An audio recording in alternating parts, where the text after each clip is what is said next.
વાવાઝોડાને લઈ હવામાન વિભાગે હવે રાહતના સમાચાર આપ્યા છે। શક્તિ વાવાઝોડાની શક્તિ જે છે તે નબળી પડી। હવામાન વિભાગે શક્તિ વાવાઝોડાને લઈ માહિતી આપી છે। કાલ સુધીમાં શક્તિ વાવાઝોડું નબળું પડશે। વાવાઝોડું 3 કિલોમીટર પ્રતિ કલાકની ઝડપે આગળ વધી રહ્યું છે। વાવાઝોડું હાલમાં ઓમાનથી 220 કિલોમીટર દૂર છે। આ સાથે જ માછીમારોને પણ દરિયો ન ખેડવા માટે સૂચના આપવામાં આવી છે।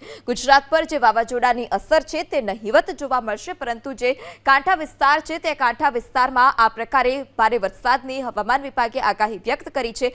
વાવાઝોડું કે જે હાલ અત્યારે ઓમાનથી 220 કિલોમીટર દૂર છે, વાવાઝોડાને કારણે દરિયાકાંઠાના વિસ્તારના લોકોને પણ એલર્ટ કરવામાં આવ્યા છે। આ સાથે જ કંટ્રોલ રૂમ પણ શરૂ કરવામાં આવ્યો છે કે જો કોઈ પણ ઇમરજન્સીમાં ગમે ત્યાં ટીમ મોકલવાની થાય અથવા તો વધારે સંકટ આવે તો ત્યાંથી ટીમથી તરત તાત્કાલિક લોકો સુધી પહોંચી શકાય। પરંતુ હવામાન વિભાગ કે જેણે સારા સમાચાર આપ્યા છે, સારા સંકેત આપ્યા છે, શક્તિ વાવાઝોડું કે જેની શક્તિ હાલ અત્યારે નબળી પડી રહી છે।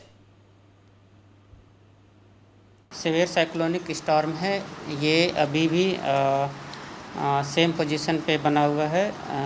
जो इसकी पोजीशन है वो नॉर्थ ईस्ट अरेबियन सी एडजॉइनिंग वेस्ट सेंट्रल अरेबियन सी, और इस ये जो पिछले 6 घंटे में 18 किलोमीटर पर आवर की स्पीड से मूव कर रहा है, और जो इसकी डायरेक्शन है वो वेस्ट साउथ वेस्टवर्ड डायरेक्शन है।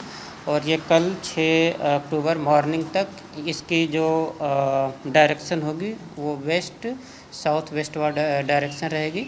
इसके बाद ये धीरे धीरे वीक हो जाएगा और फिर उसके बाद उस रिकर्व होके इसकी जो डायरेक्शन होगी वो ईस्टवर्ड डायरेक्शन होगी और फिर ये फर्दर वीक हो जाएगा।